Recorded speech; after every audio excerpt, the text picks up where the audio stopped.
আসসালামু আলাইকুম। বিসমিল্লাহির রহমানির রহিম। আব্দুল ফার্মিং লাইফ ইউটিউব চ্যানেলের পক্ষ থেকে দর্শক আপনাদের সবাইকে সাদর আমন্ত্রণ। আশা করি সবাই ভালো আছেন। দেশ এবং দেশের বাইরে যে যেখান থেকে আমাদের ফার্মিং প্রতিবেদনটি দেখতেছেন সবাইকেই অন্তরস্থল থেকে ধন্যবাদ জানিয়ে শুরু করছি আজকের প্রতিবেদন। দর্শক, সকালবেলা দেখতেছেন আমাদের যেটি সবার খুব বড় সমস্যা ছিল সেটি ছিল ঠান্ডা। যাই হোক, ঠান্ডা কিন্তু অনেক পরিমাণে কমে গেছে বর্তমান। আর আমাদের এখানে তেমন কোনো ঠান্ডা নাই। সকালের সময়ই অর্থাৎ ভোরবেলায় সূর্য দেখা যায় এবং চওড়া রোদ উঠে যায়। দেখাতেছি আপনাদের, দেখতে পাচ্ছেন একদম সকালবেলা, তথাপি কিন্তু পুরা সূর্যর প্রহর আছে, অর্থাৎ তাপ আছে। সূর্যর যেটি তাপ সেটি দেখা যাইতেছে। দর্শক, হাঁসকে খাদ্য খাওয়াইলাম এবং পানিতে গাও ধোয়ার দৃশ্য দেখেই আজকে আর ভিডিও শুরু করছি। অনেক ভাইজানরা হাঁস পালন করেন, হাঁসের কিভাবে বেমারে আক্রান্ত হয় এটা বুঝতে পারেন না। খুব সহজ সরল ভাষায় আপনাদের আজকে আমি বুঝাইতে চেষ্টা করব যে আপনাদের হাঁস কিভাবে আপনারা আক্রান্ত হয়ে গেছে এটা বুঝতে পারবেন, বা আক্রান্ত সামান্য দেখা যাইতেছে এরকম অবস্থা হলেও কিন্তু আপনি বুঝতে পারবেন যে আপনার হাঁস কোথা থেকে আক্রান্ত বা কিভাবে হইতেছে। দর্শক, এটা বোঝার খুব সহজ উপায় আছে, সেগুলো আপনার মধ্যে আজকে আমি শেয়ার করব।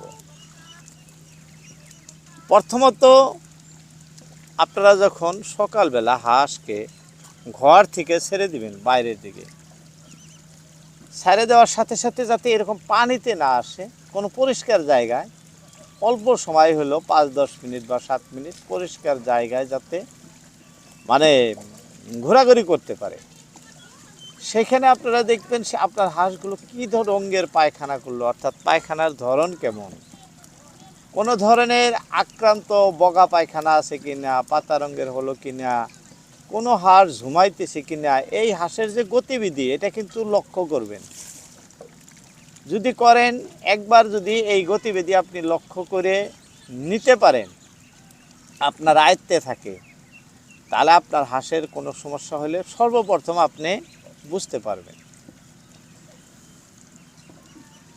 আর যদি সেরকম আপনার সুবিধা নাই, হাঁস ছেড়ে দিলেই পানিতে যায় বা খড়ের যে ঘরে থাকে সেই ঘরেও বোঝা যায় না, তেমন যদি এরকম হয়, এরকম পানির পাড়ে দিয়ে হাঁস আপনি নির্জনে কিছু সময় হলেও অপেক্ষা করবেন যে আপনার হাঁসগুলো কোনটা কী ধরনের খাদ্য খাইতেছে, কোনটা কী ধরনের ঘোরাঘুরি করতেছে, কোনটার মধ্যে কোনো আক্রান্ত ভাব দেখা যায় নাকি, কোনো হাঁস খাদ্য খাইলো না, এদিকে লক্ষ্য রাখবেন।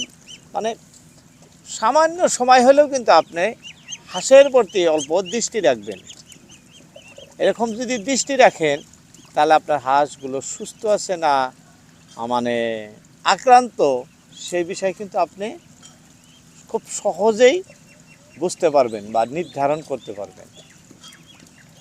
যারা এইভাবে করেন বা দেখাশোনা করেন, তেনাদের হাঁসের কিন্তু যদি আক্রান্ত হয়, সামান্য সমস্যা দেখা দেওয়ার সাথে সাথেই ওনারা হাঁসকে মানে মেডিসিন খাওয়াইয়া দেন, যাতে বেশি করে আক্রান্ত হইতে না পারে। 2-1টার সীমিত থাকার মধ্যেই দেখা গেল 2-1টা আলাদা করে দিয়ে সাথে সাথে যদি আপনি মেডিসিন খাইতে দেন, বা আপনার পার্শ্ববর্তী যারা পশু চিকিৎসক আছে ওনাদের পরামর্শ নেন যে স্যার এরকম এরকম, বা হাঁসটা আপনি ব্যাগে উঠায় নিয়ে গেলেন, পশু চিকিৎসককে দেখাইলেন যে আমার এই হাঁসটা, অনেক হাঁস, তার মধ্যে একটি হাঁস আমি আক্রান্ত দেখতেছি, তবে আমি বুঝতে পারলাম না হাঁসটার কি হয়েছে, স্যার দেখে কি মেডিসিন লাগে অল্প লিখে দিন। ওনারা হাঁসটা দেখে পর্যবেক্ষণ করে আপনার হাঁসের কি হয়েছে সেই সমস্যার সমাধানগুলো আপনাকে দিব, এবং আপনাকে কি মেডিসিন খাওয়াইতে হবে সেই বিষয়েও জ্ঞান দেব, যে এই মেডিসিন এইভাবে আপনি খাওয়াবেন, আপনার এই সমস্যার সমাধান হয়ে যাব। যাই হোক, যদি এভাবে আপনারা মানে পশু চিকিৎসকের সাথে পরামর্শ বা যুক্তিবুদ্ধি বা ওনারা কিভাবে আপনাদের মানে সহযোগিতা করে সেদিকে যদি ভালো দৃষ্টি রাখেন, তেনাদের সাথে যদি আপনার আন্তরিকতা ভালো থাকে, তবে অনেক ধরনের মেডিসিনও কিন্তু আপনি ফ্রি পাইতে পারেন। যাই হোক, ভ্যাকসিনগুলোও ফ্রি দিয়ে দেয়। যদি আপনার অ্যাকচুয়ালি হলো কি, কোনো পুরানা খামারি মানে যেনারা খামার করতেছেন ওনাদের সাথে ভালো সম্পর্ক রাখা, বা আপনার ভেটেরিনারি যেনারা মানে পশু চিকিৎসক তেনাদের সাথেও আপনাদের ভালো রিলেশন রাখা কিন্তু খামারি ভাইদের জন্য খুব প্রয়োজনীয়। আপনারা কোনো সময়ই এনাদের সাথে অবহেলিত কথাবার্তা বা কোনো ধরনের মানে খারাপ আচরণ করবেন না। আমাদের খামারের মূল যে হাতিয়ার মানে চালিকা শক্তি, সেটি হলো আমাদের পশু চিকিৎসক ভাইয়েরা। ওনাদের সম্মান করবেন। অনেকেই খামারি আছেন, চিকিৎসক ভাইদের তুচ্ছ তাচ্ছিল্য করে কথাবার্তা কন, এই ধরনের ব্যবহার একবারেই করা অনুচিত, কখনোই ভুলেও করবেন না। যাই হোক, বলার অনেক ছিল, সময় সংকীর্ণ, আজকে আর নয়, আবারও অন্য ভিডিওতে কথা বলবো দর্শক। তবে একটি অনুরোধ রাখবো সবার প্রতি, সবসময় আপনার খামার আপনি নিজে অল্প হলেও নজর রাখবেন যে আপনার হাঁসগুলোর কি হইতেছে বা কি সামনে হওয়ার সম্ভাবনা আছে, এদিকে অল্প দৃষ্টি রাখবেন। এটুকু বলেই টানছি। আসসালামু আলাইকুম।